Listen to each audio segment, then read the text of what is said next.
real estate market nationally and what is happening in the big picture of things.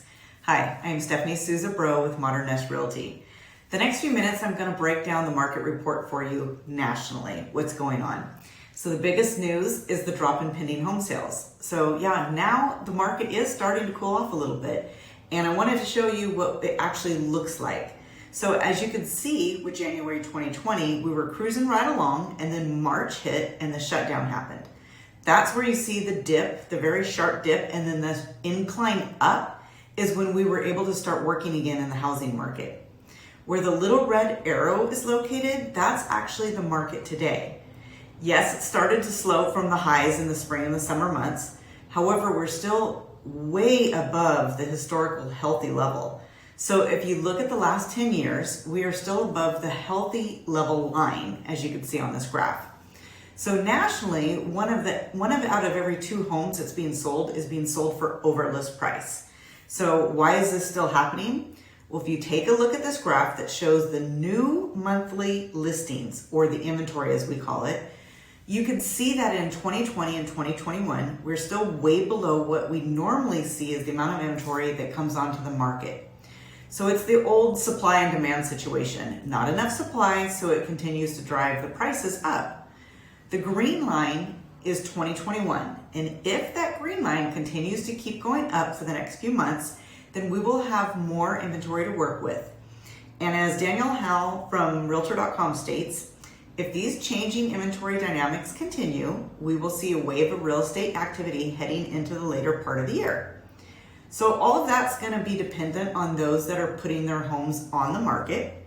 And as you know, that will largely be dictated by the path of the coronavirus and the new Delta variant that we're dealing with. So now let's switch gears a bit and talk about the affordability. This is concerning as many people are watching home prices rise today, and they're saying homes just aren't as affordable as they once were. What I want to do is give you some context and clarity to be able to ease those fears a little bit. So what you're looking at here is the Housing Affordability Index from 1990 all the way to today. So the higher the bars are, it means the more affordable the housing market is. As you can see in the orange, during the housing crash, the houses were very affordable because the lines are really tall. In comparison to the years leading up to the crash, as you can see, where the bars are short and the affordability was less. The blue bar is where we're at today. This takes into account wages, prices, and mortgage rates. So yes, in comparison to last year, home prices, we are less affordable today. But this graph is a snapshot of 30 years, and you can see, even with where we're at today, we are still more affordable than any year leading up to, or any year between 1990 and 2008. So all those factors combined, we can see that homes are still affordable today. But you're not going to be getting the deal that your neighbors got and your friends maybe got a few months ago. So let's talk renters. So many renters are sitting on the sidelines and waiting to see what is going to happen with the market. Unless you have been living under a rock, you will know that rents have been rising rapidly.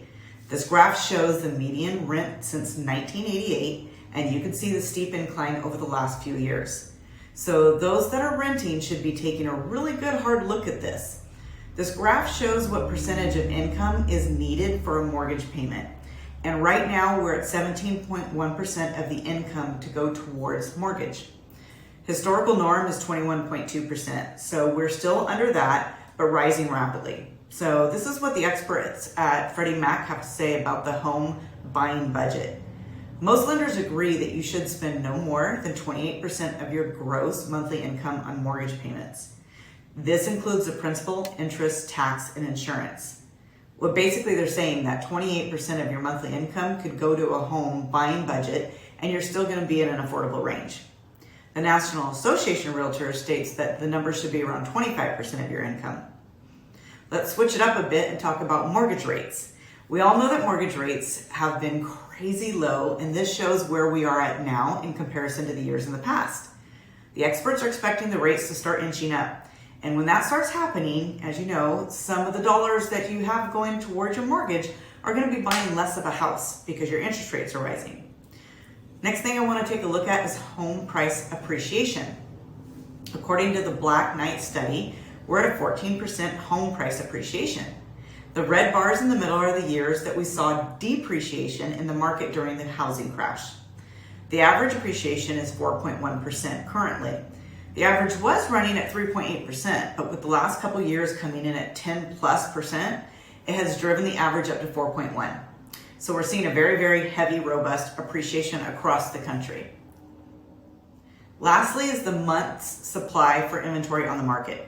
National Association of Realtors explains that the month's supply refers to the number of months it would take for the current inventory of homes on the market to sell given the current sales pace.